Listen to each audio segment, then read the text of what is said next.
My name is Jake Morrison, and I own a 40-acre ranch just outside of Millbrook Springs, Texas. Now, you might be wondering what a ranch has to do with an HOA story, but trust me, this tale will blow your mind. You see, my property sits right in the middle of what used to be open countryside, but over the past 5 years, a massive suburban development called Willowbrook Estates has been built all around me. And with that development came the most power-hungry entitled HOA president you could ever imagine.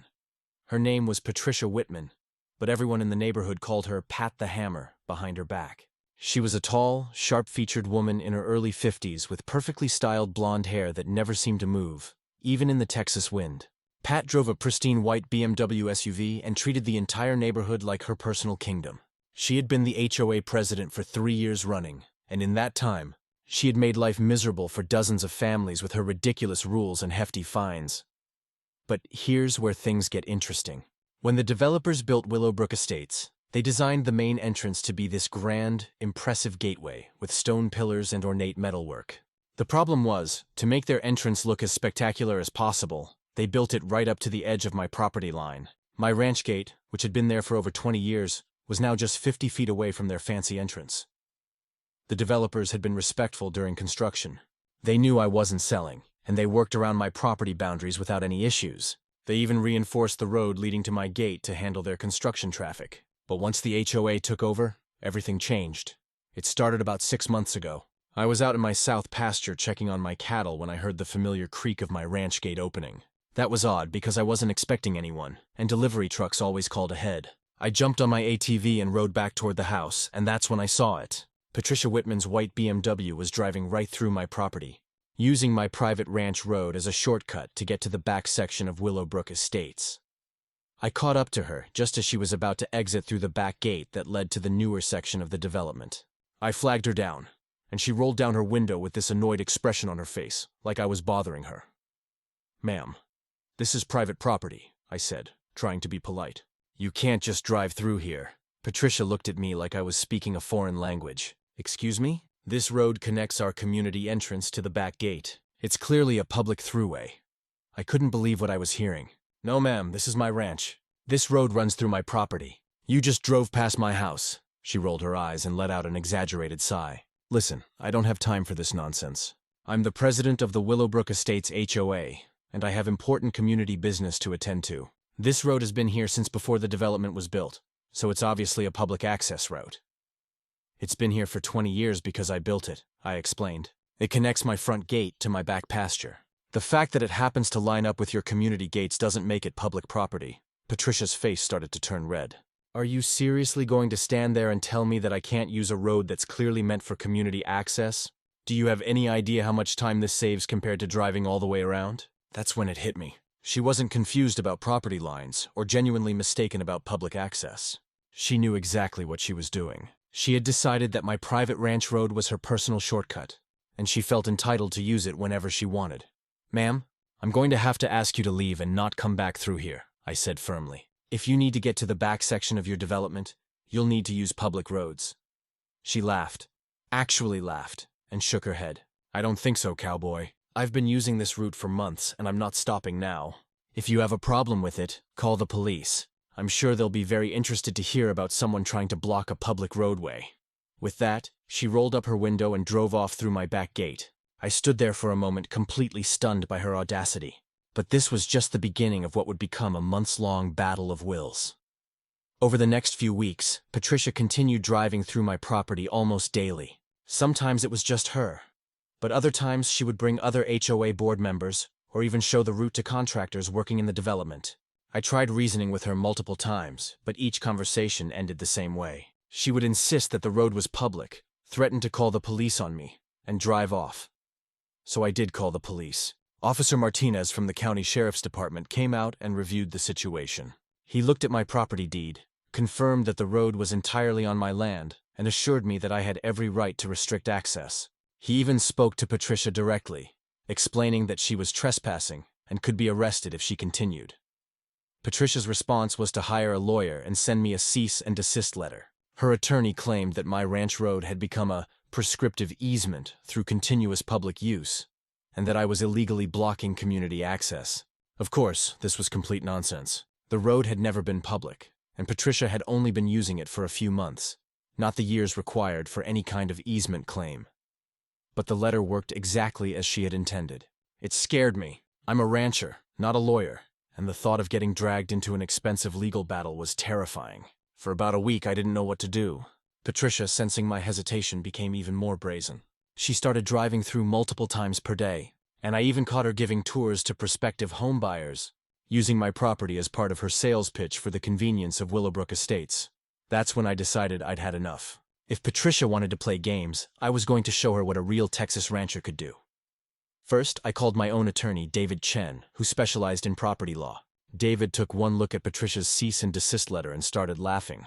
He explained that her legal threats were baseless and that she was essentially trying to bully me into giving up my property rights. He offered to send her a response letter for a reasonable fee, but I told him I had a different plan in mind. You see, I had been thinking about this problem from the wrong angle. I kept trying to stop Patricia from entering my property, but that put me in a reactive position. Instead, I needed to make her want to stop using my road, and I knew exactly how to do it. My ranch road was a simple gravel path, about 12 feet wide and roughly half a mile long. It ran straight from my front gate, past my house and barn, through a small wooded area, and then across an open field to my back gate. The section through the woods was particularly narrow, with trees close on both sides. I started with some basic improvements. First, I installed a series of speed bumps along the entire length of the road. Not the gentle, car-friendly kind you see in parking lots, but the serious, truck-stopping kind designed for industrial sites. Each one was about 8 inches high and positioned every 50 feet along the road. Patricia hit those speed bumps at her usual speed on her next trip through, and I heard her BMW scraping and banging from half a mile away. She actually stopped at my house and got out to yell at me about destroying the road, but I just smiled and explained that I was making improvements to my private property. But the speed bumps were just the beginning. Next, I installed motion-activated sprinkler systems along both sides of the road. These weren't gentle garden sprinklers, but high-pressure agricultural sprinklers designed for irrigating large fields. I positioned them to activate whenever a vehicle passed by, ensuring that any car using my road would get thoroughly soaked. The first time Patricia triggered the sprinklers, she was driving with her windows down on a hot Texas afternoon. She got absolutely drenched, and her pristine BMW received a muddy shower that left it looking like it had been through a car wash in reverse. She was furious, of course, but I explained that I was simply watering my landscaping and that the motion sensors were designed to prevent deer from eating my plants. Still, Patricia persisted. She started driving through with her windows up and at a slower speed to minimize the sprinkler damage. That's when I implemented Phase 3 of my plan. I installed a series of what I called wildlife crossing signals along the road. These were large, bright LED signs that would flash warnings like "Caution, Snake Crossing," and "Warning, Aggressive Bull in Area" whenever motion was detected. The signs weren't just for show either. I programmed them to trigger loud air horns and recorded animal sounds that would blast from hidden speakers in the woods. The psychological effect was exactly what I had hoped for. Patricia, who was clearly a city person through and through, became genuinely nervous about driving through my property. The combination of flashing lights, blaring horns, and realistic cow bull and rattlesnake sounds created an atmosphere of chaos and danger that made her shortcut feel more like a journey through a haunted house. But I wasn't done yet. The final phase of my plan was the most elaborate. I installed a gate system at both ends of the road that would automatically close and lock whenever Patricia's specific vehicle was detected. I had taken photos of her BMW and its license plate, and I used that information to program smart cameras that could identify her car specifically. Here's how it worked. When Patricia entered through my front gate, sensors would detect her vehicle and immediately close and lock the front gate behind her. At the same time, the back gate would also close and lock, trapping her in the middle of my property. The only way out was to call the number displayed on a large sign I had posted, which connected directly to my phone. The first time this happened, Patricia was livid. She called me screaming and threatening lawsuits, but I calmly explained that my automated security system was designed to detain trespassers until the authorities could arrive. I offered to call the sheriff's department immediately, which quickly changed her tone. She begged me to open the gates and promised never to use my road again. Of course, I let her out. But I also made it clear that my security system would activate every time she trespassed on my property. If she wanted to avoid getting trapped, she needed to stay off my land. For about a week, my plan seemed to have worked. Patricia stopped using my shortcut, and I thought the whole ordeal was over. But then something unexpected happened. Patricia started bringing other HOA board members and community residents through my property, essentially using them as test subjects to see if my security system would activate for other vehicles. It didn't, of course, because the system was specifically programmed to recognize her BMW. But Patricia was smart enough to figure this out, and she started having other people drive her through my property in their cars. She would hide in the passenger seat or even in the back, thinking she could outsmart my system. That's when I realized I needed to escalate things even further. Patricia wasn't just trespassing anymore. She was organizing a systematic invasion of my property and involving other community members in her illegal activities. It was time to bring in reinforcements. I called Officer Martinez and explained the situation. He was amazed by the lengths Patricia was going to in order to avoid using public roads, and he agreed to help me set up a more comprehensive solution. We arranged for a county deputy to be stationed in an unmarked car near my back gate during Patricia's usual travel times. The next time Patricia came through, using one of her neighbors as a driver, Officer Martinez was waiting. He pulled them over the moment they exited my property onto the public road. Patricia tried to claim that she had permission to use the road, but I was there to clearly state that she was trespassing and that I wanted to press charges. The traffic stop was just the beginning. Over the next few days, Officer Martinez and other deputies caught Patricia and her accomplices multiple times. Each incident resulted in trespassing citations and fines. More importantly, word began to spread throughout Willowbrook Estates about Patricia's legal troubles. The homeowners in the development started asking questions. Why was their HOA president getting arrested for trespassing? Why was she involving other community members in illegal activities? Why was she spending community resources on lawyers to fight a property dispute that had nothing to do with the HOA? A group of concerned residents started investigating Patricia's activities more closely, and they didn't like what they found. It turned out that Patricia had been using her position as HOA president to bully multiple homeowners, not just me. She had been issuing frivolous fines, forcing unnecessary property modifications, and generally making life miserable for anyone who challenged her authority. The final straw came when Patricia tried to organize a community meeting to discuss the problem of uncooperative neighbors blocking community access. She wanted to use HOA funds to hire lawyers and fight me in court, essentially forcing the entire community to pay for her personal legal battle. The homeowners had heard enough. At the next official HOA board meeting, a motion was made to remove Patricia as president and replace her with someone who would focus on legitimate community issues rather than personal vendettas. The vote wasn't even close. Patricia was removed from her position by an overwhelming margin, and the new board immediately issued a formal apology for her behavior. But the story doesn't end there. Patricia, no longer protected by her position as HOA president, continued to trespass on my property out of pure spite. She seemed to think that if she couldn't use my road as a shortcut, she would make my life as difficult as possible by triggering my security systems repeatedly. This turned out to be a serious mistake. Without her official position, Patricia was just another private citizen breaking the law. Officer Martinez was more than happy to arrest her for repeated trespassing, and this time the charges stuck. Patricia ended up with a criminal record, substantial fines, and a restraining order that prohibited her from coming anywhere near my property. The irony of the whole situation wasn't lost on me. Patricia had spent months trying to steal a shortcut that would have saved her maybe 5 minutes per trip.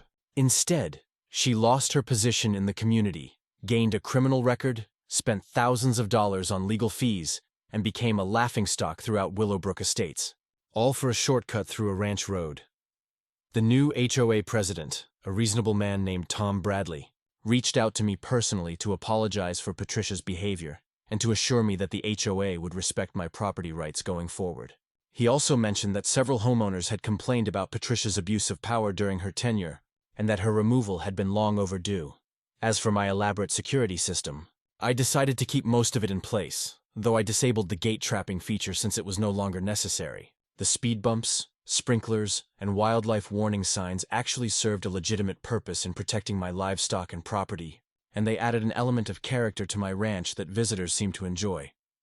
The whole experience taught me an important lesson about dealing with entitled people. Sometimes the best defense isn't trying to reason with unreasonable people or hoping that authorities will solve your problems for you.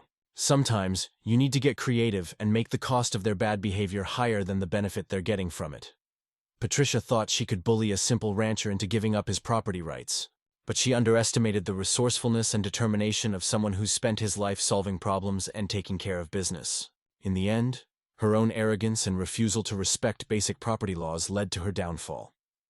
Today, my ranch is peaceful again. The cattle graze quietly in the pastures. The wildlife warning signs occasionally startle delivery drivers who aren't used to rural life, and the sprinklers keep my landscaping looking green and healthy. Willowbrook Estates continues to grow and prosper under new leadership, and the relationship between the HOA and surrounding properties has improved dramatically. And Patricia? Last I heard, she had moved out of Willowbrook Estates entirely, presumably to find some other community where she could try to recreate her little kingdom of petty tyranny. But somehow, I doubt she'll ever again try to drive through someone else's ranch without permission. The moral of this story is simple. Respect other people's property rights, treat your neighbors with courtesy, and remember that there's usually more than one way to solve a problem. Sometimes the most effective solution is the one that makes your opponent realize that their behavior is costing them more than it's worth. And if you're ever tempted to take a shortcut through someone else's land, just remember Patricia's story and ask yourself whether saving a few minutes is really worth the potential consequences. Because you never know when that quiet rancher might have a few tricks up his sleeve that you never saw coming.